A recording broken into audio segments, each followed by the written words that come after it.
So hello and hey guys, welcome back to my channel. This is Anendra. आशा करता हूँ कि आप सभी ठीक होंगे।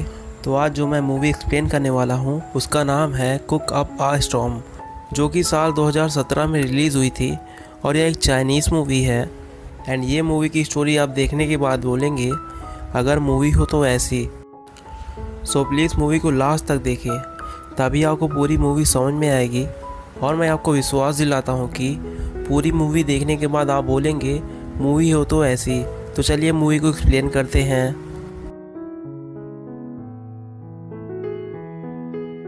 तो मूवी की शुरुआत में हम एक रेस्टोरेंट का देखते हैं जिसका नाम सेवन होता है। सेवन का मतलब 7 लोगों द्वारा मैनेजमेंट किया जाना। और उस रेस्टोरेंट के काउंटर हेड यूनी नाम की एक लड़की होती है जिसका भी टीवी पे इंटरव्यू चल रहा होता है। तभी हम अपने मूवी के मेन लीड को देखते हैं और इसका नाम स्काई है। अब स्काई मतलब आप यहाँ आसमान मत समझ लेना, ये इस होटल का ऑनर होता है। और स्काई अपने रेस्टोरेंट में बहुत ही लजीज खाने बनाया करता था और यहाँ के लोकल लोगों द्वारा उसका बनाया हुआ खाना काफ़ी ज़्यादा फेमस होता है। उसे भी अपने प्रोफेशन से बहुत ज़्यादा लगाव होता है और वो हमेशा कुछ ना कुछ क्रिएटिविटी हमेशा करता रहता है। लेकिन पास में जो स्काई के साथ हुआ वो काफ़ी बुरा था। उसके फादर अपने बेटे को सिर्फ इसलिए छोड़ देते हैं कि वो एक अच्छा कुकर बन सके, जिसे हम लोग शेफ भी बोलते हैं। तभी से स्काई ने डिसाइड कर लिया था कि एक दिन वो भी एक बहुत बड़ा शेफ बनेगा और वो अपनी हर ख्वाहिश पूरी करेगा जो उसने अपने बचपन में अभी तक ना कर सका। यहीं दूसरी तरफ हम देखते हैं कि स्काई के फादर अब तक बहुत बड़े शेफ बन चुके होते हैं, जिसे हम लोग मास्टर शेफ भी बोलते हैं। लेकिन वहीं दूसरी तरफ स्काई अपने फादर से बहुत ज़्यादा नफरत करता था, क्योंकि स्काई के फादर ने उसे बहुत ही छोटी सी उम्र में छोड़ दिया और उसका बचपन अपने फादर के बिना गुजरा। वो हमेशा अपने फादर को मिस किया करता था, लेकिन इससे उसके फादर को बिल्कुल भी फ़र्क नहीं पड़ता।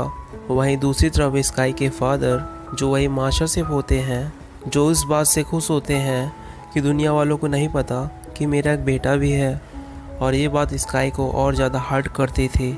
और तभी हमें दूसरे सीन में दिखाया जाता है जिसमें हम एक और फेमस शेफ को देखते हैं जो बहुत ही ज़्यादा हैंडसम होता है, जो बहुत ही ज़्यादा रिच और रॉयल फैमिलीज़ के लिए खाना बनाया करता था। एंड इसका नाम पॉल होता है। एंड पॉल का ये ख्वाब होता है कि वो अपने फादर के लिए अपने टाउन में एक बढ़िया सा रेस्टोरेंट बनाए जो एक 5 स्टार होटल की तरह हो। और इसलिए वो फ्रांस में रॉयल फैमिलीज़ के लिए खाना बनाना छोड़ देता है और वहाँ से सीधा अपने कंट्री आ जाता है। और तभी पॉल यहाँ सुबह सुबह एक फ़िश मार्केट जाता है और तभी पॉल एक फ़िश सेलर के पास जाके बोलता है मुझे एक जायंट फ़िश दिखाइए। लेकिन वो फ़िश सेलर बोलता है मेरे पास तो अभी जायंट फ़िश नहीं है, हाँ कुछ छोटी मछलियाँ हैं उसे आप ले सकते हैं, लेकिन ये कल की है। और तभी स्काई आ जाता है और बोलता है मुझे बड़ी वाली मछली दो जो मैंने तुम्हें कल ऑर्डर किया था ना। और वो फिश सेलर उस मछली को उठाकर स्काई को दे देता है, जिसे पॉल देखकर काफ़ी ज़्यादा गुस्सा हो जाता है। और तभी वो स्काई को बहुत ज़्यादा गुस्से से देखता है और वो बोलता है आपने इसे फ़िश क्यों दे दी? मैंने तभी मांगा था लेकिन आपने बोला मेरे पास फ़िश नहीं है, लेकिन आपने ये मछली उठाकर किसी और को दे दी। और तभी फिश सेलर जब इन दोनों को गुस्से में देखता है तो वो मछली के 2 टुकड़े कर देता है ताकि अब यहाँ ज़्यादा बात ना बढ़े। लेकिन फिर भी वो दोनों एक दूसरे को गुस्से से घूरे जा रहे थे। और तभी हम दूसरे सीन में पॉल के रेस्टोरेंट को देखते हैं, जो एक 5 स्टार जैसा बहुत ही शानदार रेस्टोरेंट होता है, जो कि दिखने में काफ़ी ज़्यादा लग्जरी लगता है।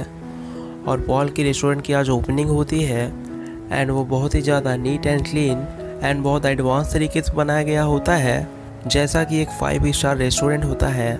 और इसके रेस्टोरेंट को बहुत अच्छे से डेकोरेट किया गया होता है। पॉल ने जो रेस्टोरेंट ओपन किया था वो स्काई के रेस्टोरेंट के एकदम सामने था, जिसे देखकर स्काई के दोस्त काफ़ी ज़्यादा घबरा जाते हैं, क्योंकि ये नया रेस्टोरेंट इनके कस्टमर्स का ध्यान खींच रहा होता है, जो कि इनके डेली कस्टमर्स को छीनने वाला था। और जिस बात का डर था वही होता है, वहाँ के चीफ गेस्ट उस रेस्टोरेंट का खाना खाने के लिए अंदर चले जाते हैं और उसके बाद सारे कस्टमर्स भी खाना खाने के लिए वहाँ जाते हैं। और तभी स्काई के सारे दोस्त अपने कस्टमर्स को दोबारा अट्रैक्ट करने के लिए एक डिस्काउंट अनाउंस करते हैं और वो सभी फिर से स्काई के रेस्टोरेंट की ओर आने लगते हैं। और तभी ये सब देखकर पॉल के गार्ड को बहुत गुस्सा आता है और वो इन सब से आके लड़ने लगते हैं कि तुम लोगों के साथ मसला क्या है, तुम लोग चाहते क्या हो, हमारी सक्सेस तुम लोगों से देखी नहीं जाती क्या। और तभी पॉल के दोस्त और वहाँ के ऑनर डिसाइड करते हैं कि क्यों ना चलो एक कंपटीशन रखते हैं एंड देखते हैं कि किस शेफ के हाथ में ज़्यादा टेस्ट है। एंड तभी दोनों को वहाँ बुलाया जाता है। पहले तो वो मना कर देते हैं, लेकिन जब वो एक दूसरे को देखते हैं तो एक दूसरे को पहचान लेते हैं, क्योंकि अभी कुछ टाइम पहले ही वो दोनों मार्केट में लड़े थे। तो ये दोनों कंपटीशन के लिए रेडी हो जाते हैं। अब टेबल लगाया जाता है और उस पर एक बहुत बड़ी सी फिश रखी जाती है जिसे इन दोनों को काटना था। अब सबसे पहले पोल अपना नाइफ उठाता है और उसे काटता है, वो भी एक प्रोफेशनल शेफ की तरह, और उस फिश के कांटे बहुत ही आसानी से और बहुत जल्दी जल्दी निकाल देता है। उसका ये तरीका देखकर वहाँ खड़े लोग सभी इम्प्रेस हो जाते हैं। अब वो फिश को उठाता है और स्काई को पास करता है। स्काई भी फिश को बड़े अच्छे से काटता है एंड जब उसकी स्किन दिखाता है तो उस पर जरा सा भी मछली के मांस के टुकड़े नहीं थे, मतलब कि फिश के स्किन पर थोड़े से भी फ्लस नहीं लगे थे। और ऐसा कोई प्रोफेशनल शेफ ही कर सकता था। ये देखकर वहाँ के सभी खड़े लोग स्काई की काफ़ी तारीफ करते हैं, यानी कि दोनों की बराबर तारीफें होती हैं। अब वहीं पर एक कुकिंग कंपटीशन के चेयरमैन भी होते हैं जो उनसे कहते हैं कि हर साल एक इंटरनेशनल कुकिंग कंपटीशन होता है और मुझे लगता है कि तुम दोनों के उस कंपटीशन में ज़रूर भाग लेना चाहिए। अब दोनों को प्रूव भी करना था कि दोनों में से कौन बेस्ट शेफ है, तो दोनों मान जाते हैं और पार्टिसिपेट कर लेते हैं। अब पोल मीडिया को बताता है कि मैं फ्रांस में कुकिंग करता था और चाइना के मैंने फील किया कि अब भी यहाँ के लोग पुराने तरीक़ों को यूज़ करके अब भी खाना बनाते हैं। और ये बात वो स्काई को बोल रहा होता है और ये सब देखकर स्काई को बहुत गुस्सा आता है। अब वहाँ उन्हें पता चलता है कि पहले राउंड में इनका आपस में कंपटीशन होगा और अगर ये लोग इसे जीत जाते हैं तभी ये लोग फाइनल पे पहुँच पाएंगे और इन्हें साथ ही साथ बहुत बड़े मास्टर शेफ से मिलने का चांस भी मिलेगा। और ये मास्टर शेफ कोई और नहीं बल्कि स्काई के फादर थे जो उसे बचपन में छोड़ के चले गए थे। और तभी हम नेक्स्ट सीन में देखते हैं कि गांव के रेस्टोरेंट में पॉल के असिस्टेंट आती है और गांव और उसके दोस्त को रेस्टोरेंट आने का इनविटेशन देती है और बोलती है कि आज का खाना आप हमारे रेस्टोरेंट में खाइए, और उन्हें इनवाइट करके वहां से चली जाती है। अब वो दोनों यानी गांव और उसकी दोस्त दोनों रेस्टोरेंट पहुंच जाते हैं। यहाँ उनका खाना पॉल नहीं बल्कि उनकी असिस्टेंट उन्हें मेन्यू देती है और खाना लेके आती है। दिखने में वो खाना फ्राइड एग की तरह लग रहा था और सैलेड एक प्लांट की तरह जो कि एक गमले में लगा हुआ लग रहा था, लेकिन उसका टेस्ट एकदम अलग था। और ये टेस्ट करने के बाद स्काई को फील होता है कि गांव तो वास्तव में एक एडवांस तरीके से खाना बना रहा है। तो वो सीधा उठ के किचन में जाता है और गुस्से से बोलता है, पॉल अपना खाना अच्छा दिखाकर तुम क्या साबित करना चाहते हो कि तुम बहुत अच्छे कुक हो। तो पॉल चुप रहता है, वहाँ कुछ नहीं बोलता और उसे मीट पकाने के लिए बोलता है और बोलता है चलो देखते हैं कौन कम समय में और अच्छा कुक कर सकता है। और स्काई भी चैलेंज को मान जाता है। अब स्काई वही पुराने तरीके से खाना बनाता है जो दिखने में बहुत डिलीशियस लग रहा था। और तभी पॉल उसे बोलता है, मैं तुम्हें यही सेम रेसिपी बहुत कम समय में बना के दिखाता हूँ। पॉल शुरू करता है और वही सेम डिश बहुत ही कम टाइम में बना के रेडी कर देता है। और जब स्काई उसे स्मेल करता है तो उसे अपनी डिश में और उसकी डिश में कोई ज़्यादा डिफरेंस नहीं नज़र आता। तो वो समझ जाता है कि वास्तव में पॉल का पकाने का तरीका काफ़ी एडवांस है। और ये सब देख कर वो उदास हो जाता है और वो वहाँ से चला जाता है। और तभी नेक्स्ट सीन में देखते हैं गांव के उसके मास्टर शेफ एक बार में बुलाते हैं। गांव उठ के जाता है। जब वो देखता है कि वहाँ उसके फादर खड़े हैं तो वो गुस्से से बोलता है, आपने मुझे क्यों बुलाया? जब ये बात आप मानते ही नहीं कि मैं आपका बेटा हूँ तो आप मेरे पीछे क्यों पड़े हैं? आप मुझे छोड़ दीजिए ना। तभी उसके फादर बोलते हैं, मैंने ऐसा इसलिए किया ताकि दुनिया ये ना कहे कि तुम मेरे बेटे हो और इसीलिए तुम इस इंटरनेशनल कंपटीशन तक तुम पहुंच सके। और मैं यही चाहता था कि तुम खुद के मेहनत से यहाँ तक पहुँचो। और तभी गांव बोलता है, डैड वैसे भी मुझे आपके सपोर्ट की कोई ज़रूरत नहीं है। जब मुझे आपकी ज़रूरत थी तब तो आप मेरे पास नहीं थे। खैर छोड़िए, लेकिन मैं आपको ये साबित करके दिखाऊंगा कि मैं वो हासिल कर सकता हूँ जिसकी वजह से आपने मुझे बचपन में ही छोड़ दिया। अब गाओ यहाँ से गुस्से से चला जाता है क्योंकि उसे अपने डैड की किसी भी बात पे भरोसा नहीं था। और तभी नेक्स्ट सीन में देखते हैं, next day international cooking competition होता है और सब तैयारी हो गई होती है और सभी कंटेस्टेंट जिसमें गाओ एंड पॉल भी होते हैं वो दोनों भी रेडी होते हैं। तभी शो स्टार्ट हो जाता है और पॉल को कोई स्वीट डिश बनाना होता है और स्काई को कोई चिकन डिश बनाना होता है, इसलिए वो दोनों बहुत मेहनत से अपनी डिश बनाते हैं।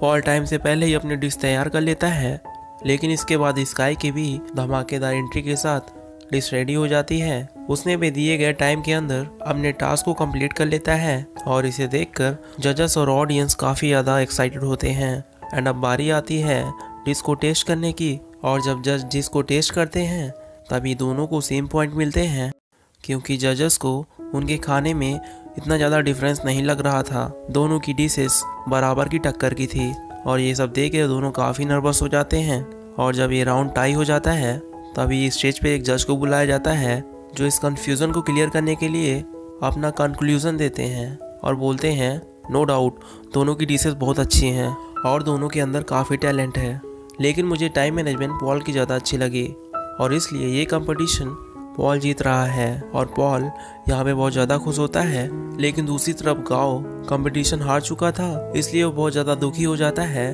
और वहाँ से चला जाता है और इस वजह से वो कुछ दिन घर भी नहीं जाता और वीडियो गेम्स खेलने के लिए एक शॉप में पड़ा रहता है। वो कई दिन तक अपना टाइम गेम खेलते हुए स्पेंड करता है। एक दिन उसके पास वही शेफ आते हैं जो स्काई के मास्टर शेफ थे और जिनके पास स्काई ने अपना सारा बचपन गुजारा और उन्हीं के पास बचपन में स्काई के डैड छोड़ के चले गए थे। और तभी वह स्काई को समझाते हैं, स्काई मेरी बात सुनो, हार जीत तो इंसान की ज़िंदगी का हिस्सा होती है। अगर आज तुम नहीं जीत सके तो क्या ज़रूरी है कल भी तुम ना जीत पाओ। चलो अब सब छोड़ो और सीधा घर चलो। लेकिन गाओ यहाँ पे घर जाने के लिए तैयार ही नहीं होता। उसे बहुत समझाने के बाद मास्टर शेफ उसे मना लेते हैं और वो घर जाने के लिए तैयार हो जाता है और घर जाके आगे की कंपटीशन की तैयारी करनी होगी। और पॉल बहुत ज़्यादा खुश होने की वजह से अपने रेस्टोरेंट जाता है। वो वहाँ पे बहुत ज़्यादा खुश होता है। उसके सामने उसके होटल के वही सारे दोस्त बैठे होते हैं। तभी उसके दोस्त बोलते हैं, पॉल तुम अपने दोस्त को चांस क्यों नहीं देते, वो उतने टाइम से तुम्हारे साथ है, तुम उस पर भरोसा तो करो और उसे अलाउ करो कि वो तुम्हें अंतर्राष्ट्रीय स्तर पर तुम्हें रिप्रेजेंट करे और तुम्हारे रेस्टोरेंट का नाम ऊंचा कर सके।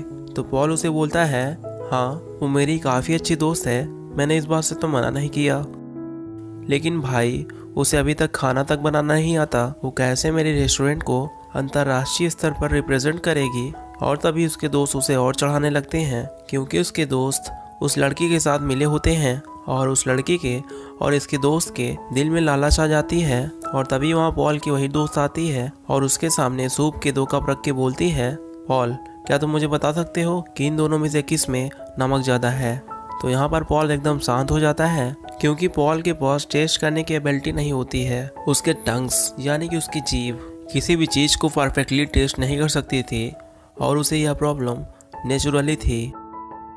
और इस बात की वजह से पॉल को बहुत ज़्यादा दुख होता है कि उसकी पुरानी दोस्त ने जिस पर वो आँख मूंद के विश्वास करता था वो बाकी दोस्तों के साथ मिलकर उसे चीट किया। और तभी उसकी दोस्त बोलती है, क्या हुआ पॉल, तुम्हें क्या लग रहा था मैं तुमसे प्यार करती हूँ? ये तुम्हारी एक गलत फहमी थी। मैंने तुमसे दोस्ती सिर्फ इसलिए की थी ताकि मैं तुम्हें यूज़ करके इंटरनेशनल कंपटीशन तक जा सकूं। वैसे जाना तो मेरे लिए पॉसिबल नहीं था, लेकिन आज तक मैंने जो तुम्हारे सीक्रेट को राज रखा उसके बदले में तुमने मुझे क्या दिया? तुमने मुझसे एक भी बार पूछा नहीं, लेकिन अब नहीं, अब मैं खामोश नहीं रहूँगी क्योंकि मैं भी अब इस कंपटीशन में जा सकती हूँ। और वहीं तभी हमें दूसरी सच्चाई मालूम होती है कि वो लड़की कोई और नहीं बल्कि उसकी दोस्त की गर्लफ्रेंड होती है और पॉल के खिलाफ काफ़ी पहले से प्लानिंग कर रहे थे कि पॉल के रेस्टोरेंट को बेच देंगे और उनसे जो पैसे आएंगे उससे अपनी लाइफ स्टार्ट करेंगे। लेकिन यहाँ पॉल ऐसा कभी होने नहीं दे सकता था क्योंकि वो एक रेस्टोरेंट ही नहीं बल्कि उसके पिता का सपना था जिसे पॉल ने काफ़ी ज़्यादा हार्ड वर्क करके गेन किया था। और तभी पॉल वहाँ से उदास होकर अपने रेस्टोरेंट से बाहर आ जाता है और बाहर काफ़ी रात हो चुकी होती है और वो बाहर बैठकर ड्रिंक करने लगता है। और तभी उसी रास्ते से स्काई घर जा रहा होता है, जो पॉल को ड्रिंक करता हुआ देखकर उसके पास आता है और उसे बोलता है, पॉल तुम इतना उदास क्यों बैठे हो यार, तुम तो जीत चुके हो, तुम्हें तो खुश होना चाहिए। तभी पॉल उसे बोलता है, हाँ तुम सच बोल रहे हो, मैं जीत तो चुका हूँ लेकिन मैं हार भी बहुत कुछ चुका हूँ। खैर ये सब छोड़ो, तुम्हें मैं एक बात बताता हूँ। सामने ये जो बैनर तुम देख रहे हो ना, ये मेरे आइडल हैं एंड ये वो स्काई के फादर होते हैं, जो कि चाइना के बहुत बड़े मास्टर शेफ बन चुके थे और मैं इन्हीं की तरह बनना चाहता हूँ। तभी गाव हल्का सा मुस्कुराते हुए बोलता है, पॉल ये मेरे फादर हैं, तुम यही सोचते हो ना कि एक अच्छे इंसान है, लेकिन तुम इनके जैसा बनो उससे पहले मैं तुम्हें बता दूं, मेरे फादर दिल के बहुत बुरे हैं। और तभी स्काई अपनी पूरी पास्ट की स्टोरी बताता है, जिसे सुनकर पॉल बोलता है, यार मजाक मत करो, तुम बहुत मजाक कर रहे हो, अब बंद भी करो। लेकिन गाँव से बताता है, नहीं यार मैं झूठ नहीं बोल रहा, मुझे बचपन में सच में इन्होंने छोड़ दिया था। पार्ट 2 का लिंक मैंने डिस्क्रिप्शन में दे रखा है। आशा करता हूँ कि आपको ये मूवी का एक्सप्लेनेशन बहुत अच्छा लगा होगा। अगर हाँ तो प्लीज़ चैनल को सब्सक्राइब कर देना एंड कमेंट में लिख के ज़रूर बताना कि आपको ये मूवी कैसी लगी। तो मिलते हैं नेक्स्ट वीडियो में। हैव अ गुड डे दोस्तों।